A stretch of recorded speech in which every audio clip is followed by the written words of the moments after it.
Hello everyone, welcome to my channel one step to success. तो कैसे हैं आप सभी। जैसा कि आप सभी जानते हैं कि हम डेली यहाँ पे आपकी बीपीएससी की प्रिपरेशंस करा रहे हैं। यदि आप भी बीपीएससी की तैयारी करना चाहते हैं, प्रैक्टिस करना चाहते हैं, तो मेरे चैनल के साथ आप जुड़ सकते हैं और चैनल को फॉलो कर सकते हैं। ठीक है, देखिए आज हम आपके लिए यहाँ पे फिर से एक नई सीरीज़ लेकर आए हैं। बहुत शानदार क्वेश्चन हैं और जैसा कि आप सभी को पता भी होगा कि हम यहाँ पे प्रीवियस ईयर क्वेश्चन सॉल्व कर रहे हैं, PYCQs कर रहे हैं। 2022 के हम जनरल पेपर के PYCQs सॉल्व कर रहे हैं, ठीक है, बीपीएससी के। तो स्टार्ट करते हैं फ्रेंड्स, हमका सेशन देखिए। पहला क्वेश्चन क्या है, निम्न कथनों पर विचार कीजिए। ऑप्शन से पहला, उच्च मेघ मुख्यतः सौर विकिरण को परावर्तित कर भूपृष्ठ को ठंडा करते हैं।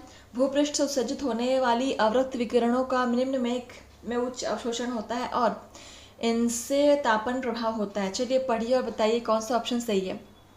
कोड भी यहाँ पे आप लोग को दिख ही रहा होगा, तो आंसर कीजिए आप लोग। बहुत ही बेहतरीन क्वेश्चन है, चलिए बताइए। तो पढ़िए दोनों ऑप्शंस को, बताइए कौन कौन से ऑप्शंस यहाँ पे सही है, कौन गलत है, कि दोनों सही है कि दोनों गलत हैं। ऐसे कोट वाले क्वेश्चंस बहुत ज़्यादा पूछता है बीपीएससी के एग्जाम में, ठीक है।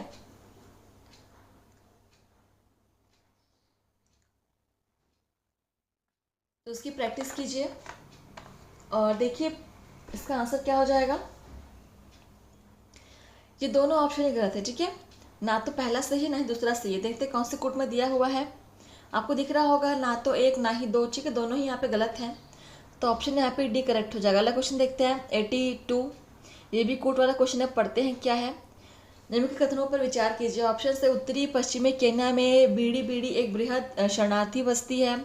दक्षिण सूडान गृह युद्ध से पलायन किए हुए कुछ लोग बीड़ी बीड़ी में रहते हैं। सोमालिया के गृह युद्ध से पलायन किए हुए कुछ लोग केन्या के दबाव शरणार्थी संकुल में रहते हैं। चलिए आपको ये ऑप्शन में दिख रहा होगा, चारों आप बताइए कौन सा कथन है बिल्कुल सही है बीड़ी बीड़ी के बारे में,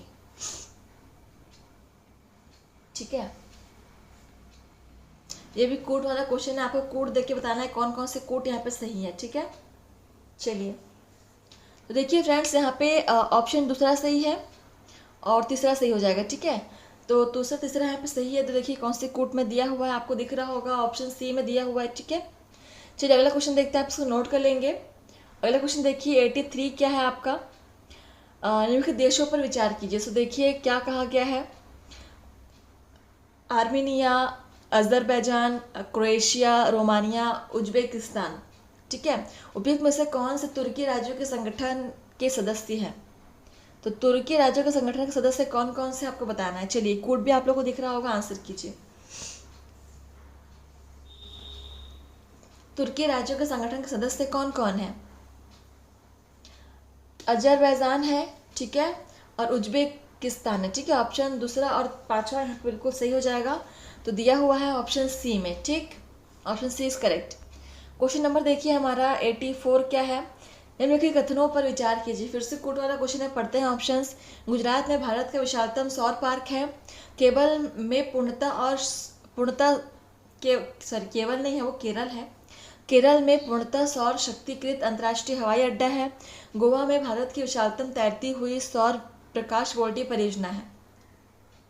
तो कौन से ऑप्शंस हैं बिल्कुल सही कहे गए हैं भारत के बारे में।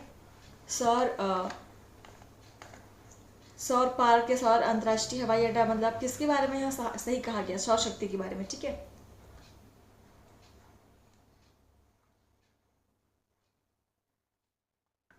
देखिए तो आप नोट करेंगे, बहुत ही इंपॉर्टेंट है ये क्वेश्चन।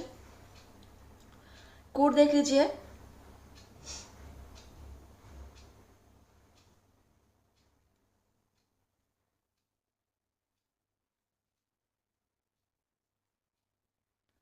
तो देखिए फ्रेंड्स, यहाँ पे केवल ऑप्शन 2 सही है, ठीक है, कि केरल में पूर्णतः सौर शक्तिकृत अंतर्राष्ट्रीय हवाई अड्डा है। बाकी दोनों गलत है, ठीक है।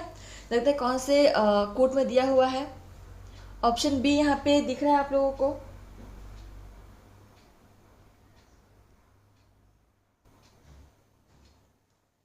चलिए अगला क्वेश्चन देखते हैं क्या है। 85, समुद्र कानून पर संयुक्त राष्ट्र अभिसमय के संदर्भ में कथनों पर विचार कीजिए। ऑप्शन है, किसी तटीय राज्य को अपने प्रादेशिक समुद्र की चौड़ाई को आधार रेखा से मापित 12 समुद्री मील से अनधिक सीमा तक अभिसमय के अनुरूप सुस्थापित करने का अधिकार है।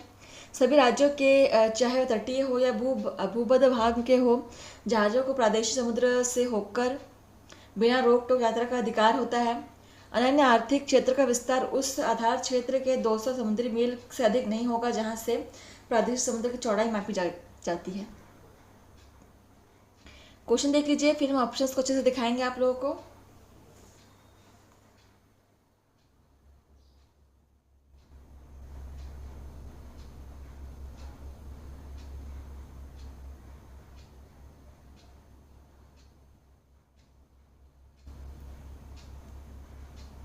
चलिए देखिए,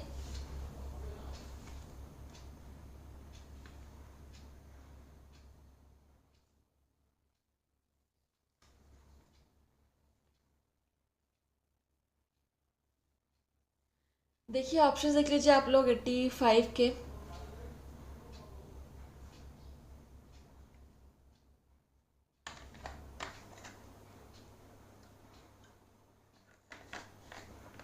कोड देखिए,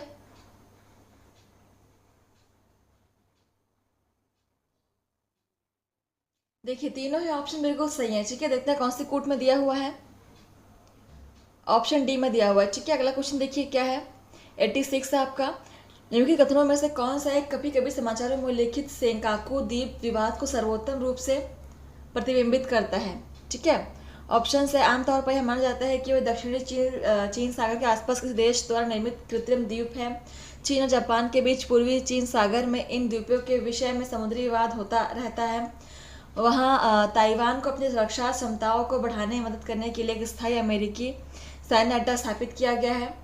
यद्यपि अंतर्राष्ट्रीय न्यायालय ने उन्हें अस्वामिक भूमि घोषित किया है, तथापि कुछ दक्षिण पूर्वी एशियाई उन देश पर दावा करते हैं।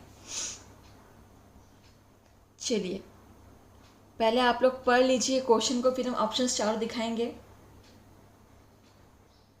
ठीक है, देखिए अब चारों ऑप्शंस आपको दिख रहे होंगे, आंसर कीजिए 86 का। देखिए यहाँ पे ऑप्शन सी बिल्कुल सही हो जाएगा। ठीक है, चलिए अगला क्वेश्चन देखिए हमारा 87 क्या है, ये भी कूट वाला ही क्वेश्चन है। देखिए सही जोड़ी आपको दिया हुआ है, कौन सा सही है बताना है। देश है और हाल ही में समाचार पत्रों में होने वाला महत्वपूर्ण कारण। चार्ज, चीन द्वारा स्थायी सैन्य बेस की स्थापना, गिनी सेना द्वारा संविधान और सरकार का निलंबन, लेबनान गंभीर और लंबे समय की आर्थिक मंदी, ट्यूनीशिया राष्ट्रपति द्वारा संसद का निलंबन। चलिए बताइए कौन सा यहाँ पे बिल्कुल सही मिलान किया हुआ है।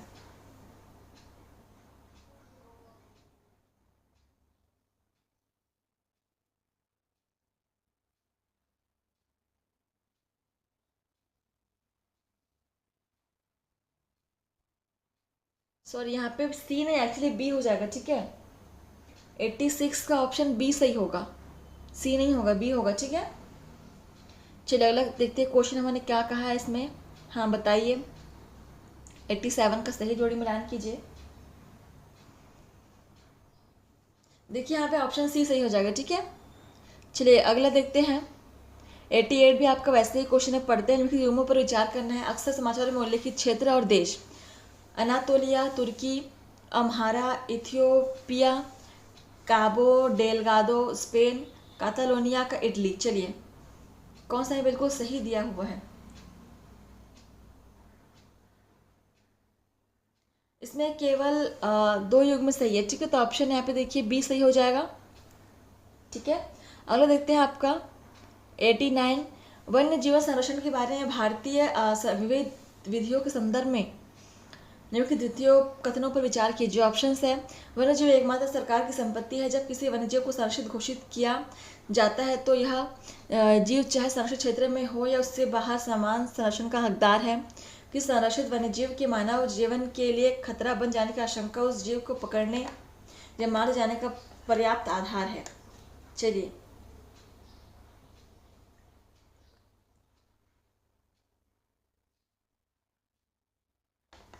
देखिए यहाँ पे कोड देख लीजिए।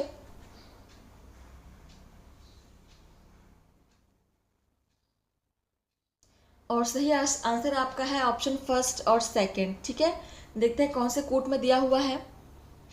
ऑप्शन फर्स्ट में ही दिया हुआ है आपका। ठीक है, अगला क्वेश्चन देखिए, क्वेश्चन 90 हमारा क्या है। निम्नलिखित में से किस एक जीव की कुछ प्रजातियां कवकों के कृषकों के रूप में जानी जाती हैं? सो ऑप्शन है चींटी, कॉकरोच, केकड़ा या मकड़ी।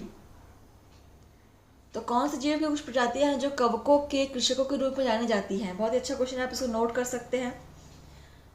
ठीक है, चींटी। ठीक है, ऑप्शन ए इज करेक्ट, इसको नोट कर लेंगे। अगला 91 देखिए, क्वेश्चन नंबर हमारा क्या है, वो भी कोट वाला है। देखिए, अशोक के प्रमुख शिलालेख के स्थान और वह स्थान जिस राज्य में है? धौली ओडिशा, एररगुडी आंध्र प्रदेश, जौगढ़ मध्य प्रदेश, कालसी कर्नाटक। चलिए बताइए। तो यहाँ पे देखिए friends, option B is correct, केवल 2 युग में सही होगा। ठीक है, ऑप्शन बी इज करेक्ट। अगला क्वेश्चन में देखिए 92, यहाँ पे ये भी आपका वैसे ही क्वेश्चन है, पढ़ते हैं। राजा है, राजवंश है। नानुक, चंदेल, जयशक्ति, परमार, नागभट्ट द्वितीय, गुर्जर प्रतिहार, भोज, राष्ट्रकूट। बताइए कौन सा यहाँ पे बिल्कुल सही दिया हुआ है मिलान जोड़ी का। 92 क्वेश्चन नंबर, इसमें भी आपका केवल 2 युग में सही है। ठीक है, ऑप्शन बी इज करेक्ट, इसको आप नोट कर लेंगे। क्वेश्चन नंबर 93 देखते हैं। प्राचीन दक्षिण भारत में संगम साहित्य के बारे में निम्नलिखित कथनों में से कौन सा एक सही है? ऑप्शंस है संगम कविताओं में भौतिक संस्कृति का कोई संदर्भ नहीं है, वर्ण का सामाजिक वर्गीकरण संगम कवियों को ज्ञात था, संगम कविताओं में समझ शौर्य का कोई संदर्भ नहीं है, संगम साहित्य में जादुई ताकतों को असंगत बताया गया है। चलिए बताइए। कूट नहीं है, सिंगल क्वेश्चन है, बताना है आपको। फ्रेंड्स, आप लोग क्लास करने मुझे बताएंगे कि आपने कितने क्वेश्चन सॉल्व किए, क्या आपका स्कोर रहा है। ठीक है, देखिए इसका आंसर क्या हो जाएगा। Option B is correct. ठीक है, इसको नोट कर लेंगे। क्वेश्चन 94 देखते हैं, अगला क्या है। किसके राज्यकाल में वशिष्ठ योगवाशिष्ठ का निजामुद्दीन पानीपति द्वारा फारसी में अनुवाद किया गया? ऑप्शन है अकबर, हुमायूं, शाहजहां, औरंगजेब। तो पढ़िए, किसके राज्यकाल में योगवाशिष्ठ का निजामुद्दीन पानीपति द्वारा फारसी में अनुवाद किया गया था? इसको आप नोट कर लेंगे, अच्छा क्वेश्चन है। 94, और देखिए इसका आंसर हो जाएगा अकबर। ठीक है, ऑप्शन फर्स्ट इज करेक्ट। अगला देखिए क्वेश्चन नंबर 95। हाल ही में हैदराबाद में भारत के प्रधानमंत्री द्वारा रामानुज की आसन मुद्रा में विश्व की दूसरी सबसे ऊंची मूर्ति का उद्घाटन किया गया था। निम्नलिखित कथनों में से कौन सा एक रामानुज की शिक्षाओं को सही निरूपित करता है? ऑप्शन है मोक्ष प्राप्ति का सर्वोत्तम साधन भक्ति था, वेद शाश्वत आत्म प्रतिष्ठित तथा पूर्णतया प्रामाणिक है, तर्क संगत युक्तियां सर्वोच्च आनंद के मौलिक माध्यम थे, ध्यान के माध्यम से मोक्ष पाया जा सकता था। चलिए आंसर कीजिए। 95 सिंगल क्वेश्चन है, यहाँ पे ऑप्शन फर्स्ट इज करेक्ट। ठीक है, ऑप्शन फर्स्ट आपका सही होगा, मोक्ष प्राप्ति का सर्वोत्तम साधन भक्ति था। चलिए अगला क्वेश्चन देखिए 96, कोर्ट वाला क्वेश्चन है। हाल ही में प्रधानमंत्री ने वेरावल में सोमनाथ मंदिर के निकट नए सर्किट हाउस का उद्घाटन किया। सोमनाथ मंदिर के बारे में निम्नलिखित कथनों में से कौन से सही है? ऑप्शन सोमनाथ मंदिर ज्योतिर्लिंग देव मंदिरों में से एक है। अल बरूनी ने सोमनाथ मंदिर का वर्णन किया है। सोमनाथ मंदिर की प्राण प्रतिष्ठा राष्ट्रपति एस राधाकृष्णन द्वारा की गई थी। फिर कोड देखेंगे, चलिए देख ली कोड इसका। देखिए फ्रेंड्स, यहाँ पे आपका ऑप्शन फर्स्ट सही है और दूसरा सही है। ठीक है, और तीसरा यहाँ पे गलत है। देखते हैं कौन सा ऑप्शन है फर्स्ट और सेकंड दिया हुआ है 96 का। तो option first is a is correct. Question number देखिए अगला 97 आपका क्या है, निम्नलिखित कथनों में से कौन सा एक मानव शरीर के बी कोशिकाओं और टी कोशिकाओं की भूमिका का सर्वोत्तम वर्णन करता है? ऑप्शंस है वे शरीर को पर्यावरणीय प्रत्युर्जकों या एलर्जनों से संरक्षित करती है, वे शरीर के दर्द और सूजन का अपशमन करती है, वे शरीर की प्रतिरक्षा निरोधकों की तरह काम करती है, वे शरीर को रोगजनकों द्वारा होने वाले रोगों से बचाती है।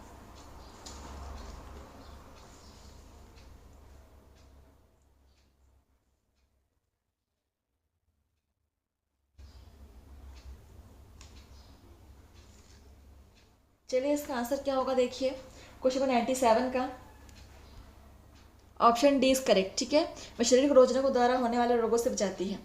क्वेश्चन नंबर 98, देखिए इन कथनों पर विचार कीजिए। ऑप्शन है परासूक्ष्म कण या नैनो पार्टिकल्स मानव निर्मित होने के सिवाय प्रकृति में अस्तित्व में नहीं है। कुछ धात्विक ऑक्साइडों के परासूक्ष्म कण प्रसाधन सामग्री के निर्माण में काम आते। कुछ वाणिज्यिक उत्पादों में परासूक्ष्म कण जो पर्यावरण में आ जाते हैं मनुष्यों के लिए असुरक्षित है। कोट यहाँ पे दिया हुआ, ऑप्शन पढ़ लीजिए। 98,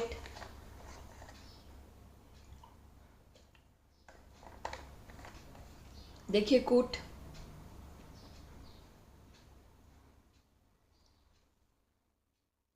देखिए यहाँ पे ऑप्शन दूसरा और तीसरा सही है। ठीक है, देखते हैं कौन सा यहाँ पे ऑप्शन में कोट में दिया हुआ है 98 का दूसरा और तीसरा।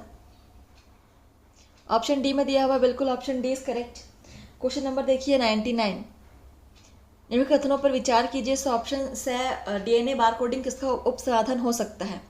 ऑप्शन है किसी पादप या प्राणी के आयु का आकलन करने के लिए, समान दिखने वाली प्रजातियों के बीच भिन्नता जमाने के लिए, जानने के लिए, प्रसंस्कृत खाद्य पदार्थों में अवांछित प्राणी या पादप सामग्री को पहचानने के लिए। डीएनए बारकोडिंग, इसका उपयोग किस में हो सकता है। 99 क्वेश्चन नंबर, कोड देखिए। देखिए इसका आंसर यहाँ पे क्या हो जाएगा, समान दिखने वाली प्रजातियों के बीच भिन्नता जानने के लिए और प्रसंस्कृत खाद्य पदार्थों में अवांछित प्राणी या पादप सामग्री को बचाने के लिए। ठीक है, ऑप्शन दूसरा तीसरा यहाँ पे सही हो जाएंगे। कोड देखते हैं कहाँ पे दिया हुआ, दूसरा और तीसरा ऑप्शन डी में दिया हुआ है। ठीक है, क्वेश्चन नंबर 100 देखिए, आज का लास्ट क्वेश्चन है, पढ़ते हैं क्या है। निम्नलिखित पर विचार कीजिए। इसका ऑप्शन है carbon monoxide, nitrogen oxide, ozone, sulphur dioxide. तो वातावरण में उपयुक्त में से किसका या किसकी या किन की अधिकता होने से अम्ल वर्षा होती है। ऑप्शन है, देखिए कोड दिख रहा है आप लोगों को, और ये आपका लास्ट क्वेश्चन है आज का। ठीक है, और आप लोग बताएंगे मुझे आपको सेशन कैसा लगा आज का, और कैसे आपके क्वेश्चंस थे, आपने कितने क्वेश्चन सॉल्व किए हैं। ठीक है,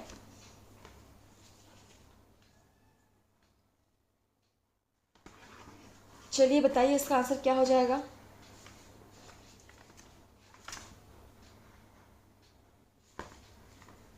तो देखिए फ्रेंड्स, यहाँ पे दूसरा और चौथा सही है। ठीक है, तो ऑप्शन बी में दिया हुआ ऑप्शन बी इज करेक्ट। तो फ्रेंड्स आप लोग ऐसे आप लोग बने रहिए, मतलब प्रैक्टिस करते रहिए। सेशन आपका यहाँ पे समाप्त होता है। चलते मिलते हैं आपसे नेक्स्ट सेशन में नए क्वेश्चन के साथ। तो धन्यवाद, आज के लिए बस इतना ही।